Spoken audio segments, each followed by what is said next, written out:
আমার টপিক হচ্ছে সামাজিক নেটওয়ার্ক কি। সামাজিক নেটওয়ার্ক অর্থ, সংজ্ঞা, ঐতিহাসিক পটভূমি, বৈশিষ্ট্য, সুবিধা ও অসুবিধা। তাহলে আমি এখানে বর্তমান প্রযুক্তি যুগে সামাজিক নেটওয়ার্ক মানুষের দৈনন্দিন জীবনে একটি গুরুত্বপূর্ণ অংশ হয়ে উঠেছে। এটি এমন একটি অনলাইন ব্যবস্থা যার মাধ্যমে মানুষ বিশ্বের যে কোনো প্রান্তে বসে একে অপরের সঙ্গে যোগাযোগ স্থাপন করতে পারে, তথ্যের আদান প্রদান করতে পারে, ভাব বিনিময় করতে পারে এবং বিভিন্ন মতামতে প্রকাশ করতে পারে, বিভিন্ন সামাজিক ও পেশাগত সম্পর্ক গড়ে তুলতে পারে। শিক্ষা, ব্যবসা, বিনোদন, স্বাস্থ্যসেবা ও সামাজিক সচেতনতা বৃদ্ধিতে সামাজিক নেটওয়ার্ক গুরুত্বপূর্ণ ভূমিকা পালন করে চলেছে। সামাজিক নেটওয়ার্কের অর্থ, সামাজিক নেটওয়ার্ক হলো ইন্টারনেটের মাধ্যমে মানুষের যোগাযোগ স্থাপন, তথ্যের আদান প্রদান, ভাব বিনিময় করা এবং সম্পর্ক তৈরি ও বজায় রাখার মাধ্যম। সংজ্ঞাতে কি আমরা জেনে নেব না, যে সকল ওয়েবভিত্তিক প্ল্যাটফর্ম মানুষকে নিজের প্রোফাইল তৈরি করার সাথে অন্য মানুষের সাথে সংযুক্ত হতে, যোগাযোগ করতে এবং বিভিন্ন তথ্য শেয়ার করতে সাহায্য করে, তাকে সামাজিক নেটওয়ার্ক বলে।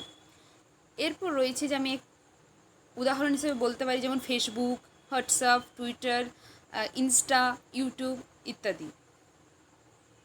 সামাজিক নেটওয়ার্কে যে প্রযুক্তি ধাপে ধাপে এই যে পরিবর্তন অর্থাৎ বিকাশ ঘটে চলেছে, তার একটা টাইম লাইন আমি নিম্নে আলোচনা করছি। যেমন 1971 সালে তখন কি ছিল না, প্রথম ইমেল পাঠানো হয়। রেমন্ড টমিলসন এটা বানায়, যেটা আবিষ্কার করেন, যেটা প্রথম 1971 অর্থাৎ 1971 সালে হয়। এরপর 1997 থেকে 99 এই যে সময়কালের মধ্যে প্রথম সামাজিক নেটওয়ার্কের ধারণা সূচনা হয়। নেক্সট 2002 সালে জনপ্রিয় সমাজের ফ্রেন্ডসেটার জনপ্রিয় সামাজিক নেটওয়ার্কিং সাইট হিসাবে পরিচিত পায়। এরপর 2004 সালে সবচেয়ে আমাদের পপুলার বা জনপ্রিয় যদি বলতে পারি সোশ্যাল নেটওয়ার্ক, সোশ্যাল প্ল্যাটফর্ম যেটা ফেসবুক, সেটার যাত্রা কখন শুরু হয় না, 2004 সালে। যিনি আবিষ্কার করেছেন তার নাম মার্ক জাগারবার্গ, এবং 2006 সালে প্রথম টুইটার চালু হয়। এরপর নেক্সট 2010-এর পর থেকে আমাদের স্মার্টফোন ও ইন্টারনেটের প্রসারের ফলে সামাজিক নেটওয়ার্কিং বিশ্বব্যাপী একটা জনপ্রিয় হয়ে ওঠে 2010-এর পর থেকে। এরপর আমরা জানবো সামাজিক নেটওয়ার্কের বৈশিষ্ট্য, অর্থাৎ কি না, সামাজিক নেটওয়ার্ক বিশ্বব্যাপী সমাজ যোগাযোগের সুযোগ প্রদান করে।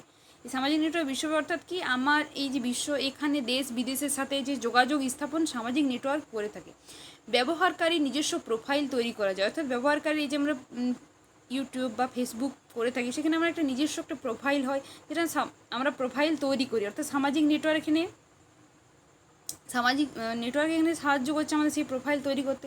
ছবি, ভিডিও, অডিও, নথি শেয়ার করে থাকি আমরা এখানে কি, নিজের পছন্দ মতো ছবি, অডিও বা ভিডিও আমরা শেয়ার করি বা আপলোড করি। শিক্ষা, ব্যবসা ও পেশাগত নেটওয়ার্কিংয়ে সহায়তা করে। যেমন শিক্ষাক্ষেত্রে আমরা সহায়তা করি কীভাবে না, আমরা যে নোট গুগল থেকে বা কোনো পিডিএফ ডাউনলোড করছি, বা অনলাইনে যে ক্লাস করছি, ইউটিউব থেকে কোনো ভিডিও দেখছি শিক্ষামূলক।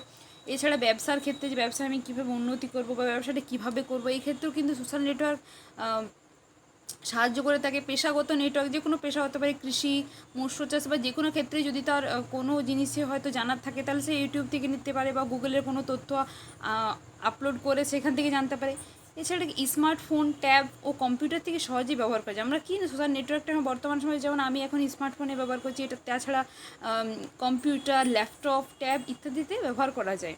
দ্রুত তথ্য সংবাদ প্রচার করা যায়, অর্থাৎ হয়তো 2-3 মিনিটের মধ্যে যে কোনো জিনিস, তথ্য বা সংবাদ আমি প্রচার করতে পারি। এক জায়গায় হয়তো আমি এখান থেকে কাউকে পাঠালাম, 2-3-এর মধ্যে এত সহজে আমরা প্রচার করতে পারি।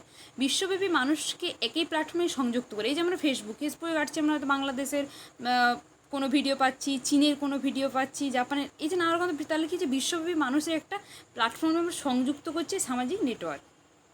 সামাজিক নেটওয়ার্কের কিছু সুবিধা আমি জেনে নেব না। সহজ ও দ্রুত যোগাযোগ, অর্থাৎ এটা কি না, সহজে এবং দ্রুত যোগাযোগ করা যায়।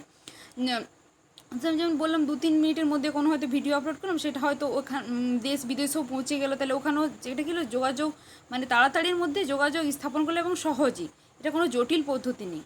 এছাড়া শিক্ষায় সহায়ক যে বললাম যে বিভিন্ন শিক্ষামূলক আমরা যে ভিডিও দেখছি, কোনো হয়তো আমরা কোনো এক্সামের প্রিপারেশন নিচ্ছি, সেখানে আমরা হয়তো ইউটিউব ভিডিও দেখে নিচ্ছি বা নোট ডাউনলোড করছি গুগল থেকে, তাহলে এগুলো সব সোশ্যাল নেটওয়ার্কে অবদান। এবার জ্ঞান ও তথ্য বিনিময়, অর্থাৎ কি না, আমি হয়তো এই দেশ বিদেশ থেকে কিছু জ্ঞান হয়তো জানছি কোনো টপিক সম্বন্ধে, ওরাও হয়তো এই দেশের কিছু সম্পর্কে, তাহলে এটি যে জ্ঞান এবং তথ্য বিনিময় করা যাচ্ছে, বা অন্য কোনো হয়তো কেউ হয়তো কোনো জিনিসটা জানে না, হয়তো টিচাররা যেমন আমাদেরকে কোনো জ্ঞান বা তথ্য বিনিময় করছে, সেটাও কিন্তু অনলাইন যখন ক্লাস হয় তখন আমাদের সেটা হয়ে থাকে, তাহলে আমরা কি না জ্ঞান এবং তথ্য বিনিময় করা যায় সোশ্যাল নেটওয়ার্কের মধ্যে। এরপর পেশাগত উন্নয়ন, অর্থাৎ পেশাগত উন্নয়ন মানে যেটা বললাম যে কৃষি বা মৎস্য চাষ বা এই যে এক্ষেত্রে কোনো কিছু হয়তো জানার থাকলো, তাহলে আমরা ইউটিউব কোনো ভিডিও দেখলাম বা কোনো তথ্য ডাউনলোড করে সেখান থেকে জেনে নিলাম যে এটা কীভাবে করা যায়। তাহলে পেশাগত উন্নয়নের ক্ষেত্রে কিন্তু সোশ্যাল নেটওয়ার্কের ভূমিকা রয়েছে। সামাজিক সচেতনতা বৃদ্ধি কী না, যে স্বাস্থ্য, শিক্ষা, সমাজ ইত্যাদি সম্পর্কে আমাদেরকে সচেতনতা করে থাকে এই সোশ্যাল নেটওয়ার্ক, অর্থাৎ সাহায্য করে থাকে। বিনোদনের মাধ্যম, যেমন আমি হয়তো কোনো কাজে বোরিং বা বিরক্ত লাগে, তখন আমরা কী করি যে হয়তো কোনো গান শুনলাম, কোনো নাটক দেখলাম, কোনো সিনেমা দেখলাম বা গেম খেললাম, এগুলো কী হয় না, আমরা সেই সোশ্যাল নেটওয়ার্কের মধ্য দিয়েই কিন্তু আমরা এগুলো পেয়ে থাকি বা করে থাকি। দলগত কাজের সুবিধা, অর্থাৎ কি না, একসঙ্গে আমরা একটা সময়ের মধ্যে দলগত কাজের হয়তো গ্রুপে একসঙ্গে এই সোশ্যাল নেটওয়ার্কের মাধ্যমেই ক্লাস করছি বা কোনো কাজ করছি, যেটা হয়তো গ্রুপের মধ্য দিয়ে ঘরে বসে, সেটা কি দলগত কাজের সুবিধা হয়। সামাজিক নেটওয়ার্কের অসুবিধা বলতে এখানে কিছু সুবিধা রয়েছে, সেরকম কিছু অসুবিধা রয়েছে, যেমন কি গোপনীয়তার সমস্যা, অর্থাৎ এখানে একটা গোপনীয়তা নষ্ট হয়, অর্থাৎ ব্যক্তির কোনো তথ্য বা কোনো তথ্য হয়তো বা গোপনীয় তথ্য হয়তো ভাইরাল হবার বা ছড়িয়ে যাওয়ার একটা মানে ভয় থাকে বা সমস্যা মানে দেখা দিতে পারে, যেটা গোপনীয়তার থাকে না, মানে অনেক সময় হয়তো কোনো কারণে ছড়িয়ে গেল বা কেউ হয়তো।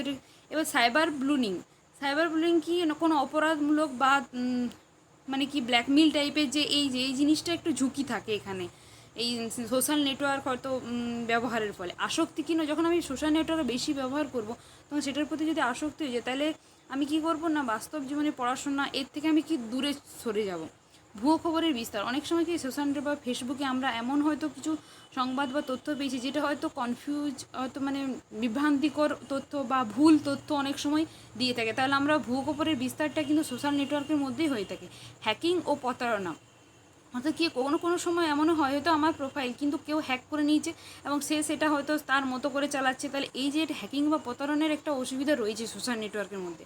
সামাজিক সম্পর্কের অবনতি, যখন আমরা এটা হয়তো এটার প্রতি বেশি আসক্তি হয়ে যাবে, তখন কি হবে, বাস্তব জীবনে যে সামাজিক সম্পর্ক, তো কোনো মানুষের যোগাযোগের যে সম্পর্ক, সেটা আমাদের অটোমেটিক কমে যায়, কারণ কি না, যখন আমরা এই সামাজিক নেটওয়ার্কের প্রতি বেশি যখন আসক্ত হয়ে যায়, তখন ওই দিকে আগ্রহটা বেশি বেড়ে যায় এবং যে বাস্তব জীবনে যে সামাজিক সম্পর্ক, সেটার একটা অবনতি ঘটতে দেখা যায়। উপসংহার হিসেবে বলতে হয় যে সামাজিক নেটওয়ার্ক আধুনিক জীবনে একটি গুরুত্বপূর্ণ অপরিহার্য অংশ।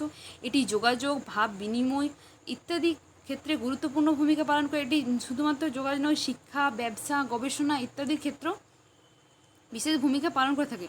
এবং তবে এর অপব্যবহার ব্যক্তিগত গোপনীয়তা, মানসিক স্বাস্থ্য, সামাজিক সম্পর্কে একটা নেতিবাচক প্রভাব ফেলতে পারে। তাই সামাজিক নেটওয়ার্ক সুবিধাগুলো গ্রহণ করার সঙ্গে সঙ্গে পাশাপাশি সচেতনতা এবং নৈতিকতা ও দায়িত্বশীলের সঙ্গে এর ব্যবহার করা উচিত। সচেতন থাকতে হবে যাতে এটা কোনো কারণেই মানে কোনো ক্ষতি না হয়, সেটা যেমন সুবিধাও রয়েছে সেরকম সেটার অসুবিধাও রয়েছে, তাহলে এটা কি সচেতনভাবে সেটা ব্যবহার করব। Thank you.